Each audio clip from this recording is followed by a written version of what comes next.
So this is the flower bouquet motif, and we're going to start over here with what I've already mixed up, a purple color, kind of making a lavender here, and I'm just dancing my brush. I do a lot of these bouquets have a similar kind of treatment to them, so if you've seen one of my other videos, you might be able to just skip this part because we're doing the same kind of technique there. And I'm leaving that stem open, and this flower I'm leaving alone for right now. And I've got this little pink color. Every time I teach these classes, and I really teach this class a lot, everyone typically does their own kind of combination of colors, and really they have turned out so beautiful. And I'm just so thankful that people use their own creativity to come up with, even though they have a whole party of friends doing the same picture, they all come out so very different. Got this one here. That's so dark, I don't even know how we'll see that, so I'm going to take a little bit of that back.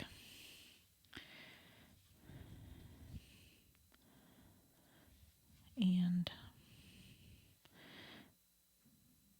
sometimes it's hard to see what's going on in these, because especially this one, there's a 5x7. This is the, there's an 8x10. This is the 5x7. You would just basically do the exact same thing. And my reference might have a variety of different colors to use, so you can use whatever paints you have at home. You can use any of the palettes that I sell for this, and this one is a little more bright for sure. Let me kind of tone that back. Having done this so many times, I should have it down by now. Okay.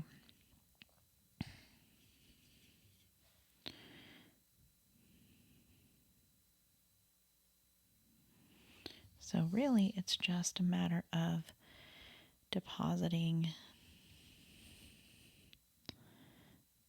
these little bubbles of pigment that when the water dries, it'll be left with all of that pigment in there, and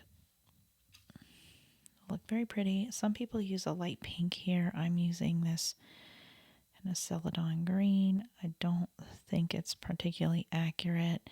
The photo reference of the bouquet that I took this from was a very muted, they're almost like all the same kind of colors of just light green and pink, but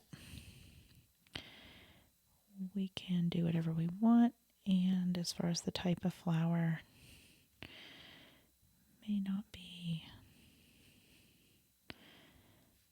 super accurate, but these definitely were a light green. And now I'm going to come over here with this and kind of do a dot pattern in the semicircle here.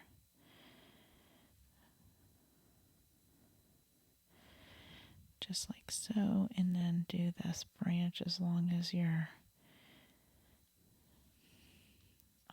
other flower is dry up here.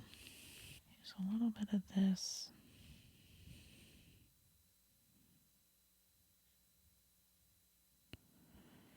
And just do the lines around that. I should have done that for this rose here, but we'll see. We'll let that dry a minute and see what happens. Put a second layer there. It's this kind of burgundy color.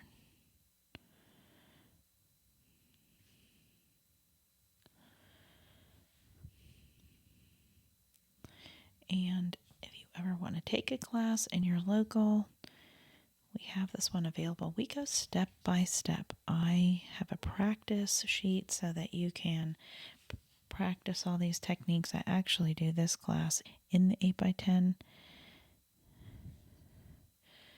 It's the only class right now I have in person that has the 8x10 size. People get a little bit intimidated by having to do so much work. It takes a long time, especially when you're new at it.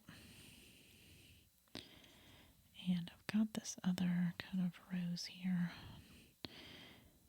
To look at the reference, you can kind of see what's a flower and what is a leaf.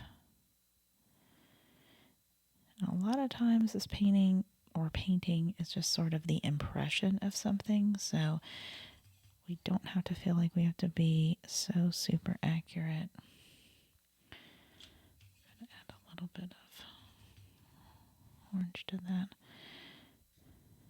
And I'm depositing a lot of paint towards that center and around the outside of these petals to grab the contrast of the edge, and then the deeper color where there's less light.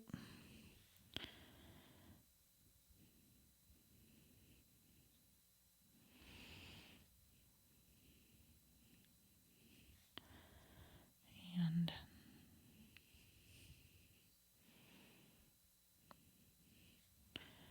all right, now on this one I've cleared my brush and I'm just pulling some of that pigment off of the line there, which is what I should have done with this rose to begin with. So I've just filled in so much pigment. There's not a lot of contrast. And we'll do the same thing with this. The bigger version, it sure is different. So now I have this kind of eucalyptus.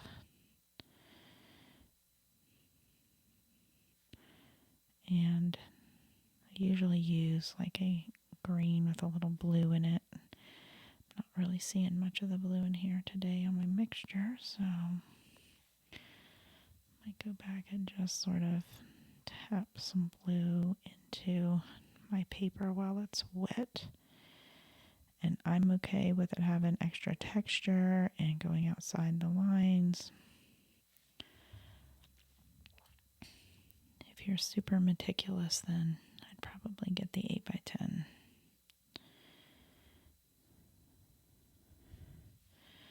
Now I'll go over here.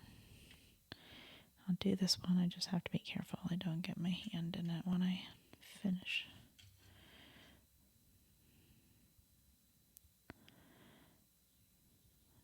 Kind of moving quickly here. I'll go and get some of that blue.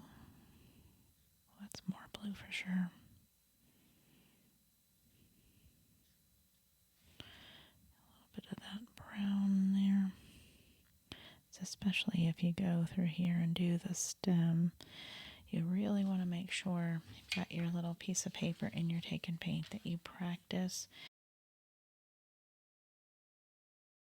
I designed this one to not actually paint the line, so I'm turning it. See, that's pretty fat. It's loaded with paint, so I might want to try it over here first. And if you're doing this, you could pull toward yourself. But you can just leave them lines. I usually always leave the rest of these lines. I just usually do these branches for the kind of eucalyptus look. Okay, I'm clearing my brush. Now I'm going to go in here and just, with a barely wet brush, kind of get some of that white of the paper, a little pink. I'm barely touching the paper, otherwise it'll get too saturated. And now I have a bunch of little baby leaves in here. I'm gonna, this one, started doing the stem. It's so hard to do, very wispy.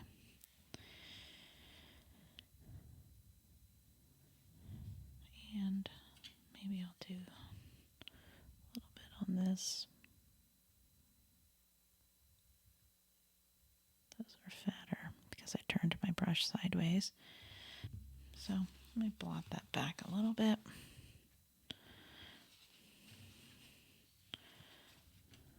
So you can just kind of wet that area.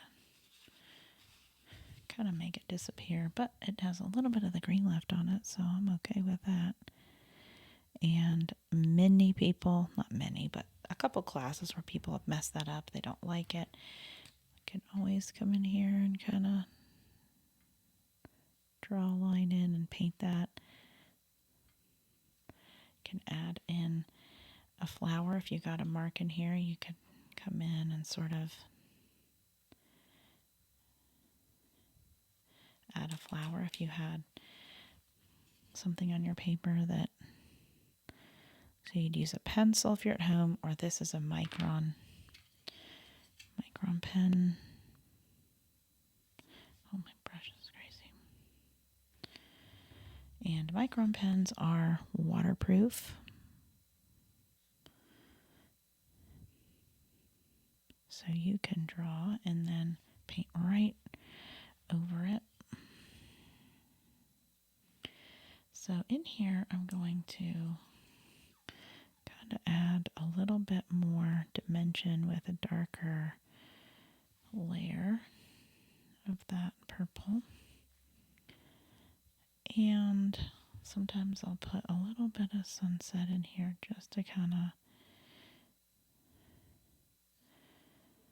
soften up that look there. Finding any of these loose leaves that I may have missed.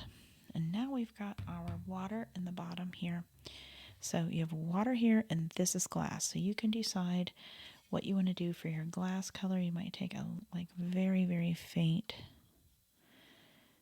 color, a very light blue.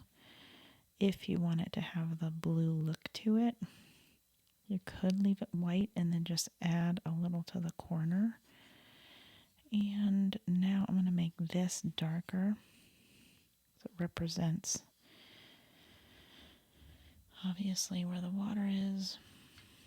Trying to get a little more blue to kind of come in here and sort of accentuate the fact that this is different. And you can see I'm going right over those stems, and that's because this is kind of a blue-green color. And I'm going to make it a little bit darker where these lines are, where the glass would be thicker. Really went out of the line there, so grab that back. And then I would wait for that to dry and put the green over it, or sometimes we go ahead, I can't do it now, but we would put the green in here first, and then it's okay to kind of go over that green with the blue. But if I do too much, it's just going to disappear and it'll just not be distinct either. So we'll wait till that dries and then paint those stems. While we're waiting, I'll come in here and kind of add a few more little areas of hot pink just to kind of add contrast.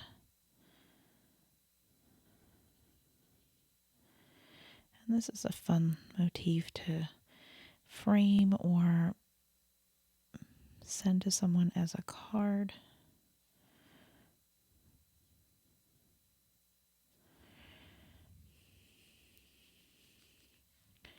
I'm going to blot this a little bit and see if I can speed up the drying time here. Not going to be great, but you get the idea, because I don't want to wait for it to dry. There are some kind of old leaves down in here, so that's what some of those shapes are. You don't have to find every little shape in here. The only thing I recommend is that the stems up top have enough of a shape to them, and then down below we kind of want the water to look like, well, we do want the water to look like it's in front. So we don't want the stems to be too bright on the outside. That's why sometimes we paint them first. And depending on how much you like that white, you can come in here with a clear brush and kind of pull some of that pigment to tone that down.